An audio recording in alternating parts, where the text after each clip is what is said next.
la pensée de Dieu, l'objectif de Dieu est que son peuple soit un peuple céleste.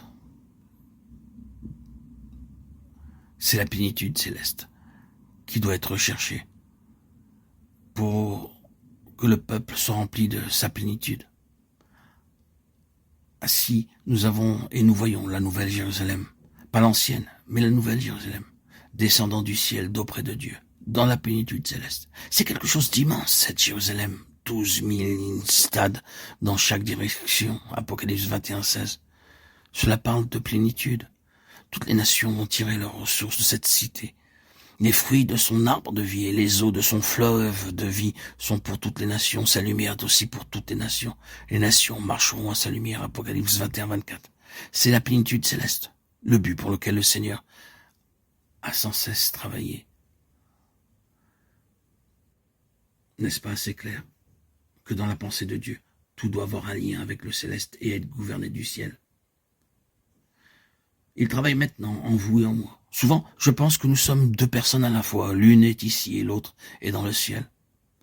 Naturellement, nous sommes ici, mais il y a quelque chose en nous-mêmes du céleste, quand le Seigneur est entré en nous et qui aspire sans cesse vers le haut, sans réserve dans les cieux.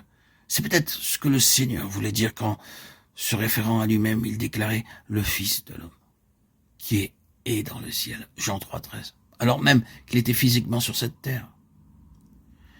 Il y a un aspect de nous-mêmes qui va croissant dans le ciel. Ne pensez pas au ciel comme à une certaine planète éloignée.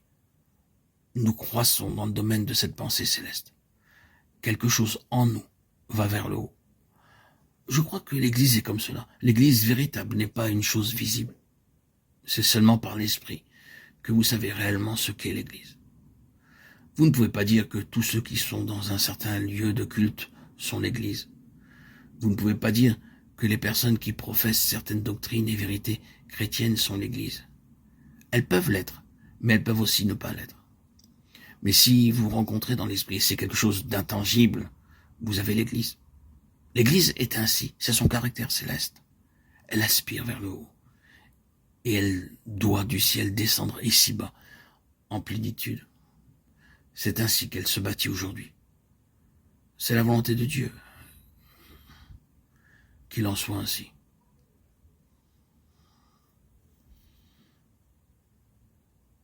Toutes les nations tireront leurs ressources de cette cité céleste. Les fruits de son arbre de vie et les eaux de son fleuve de vie sont pour toutes les nations.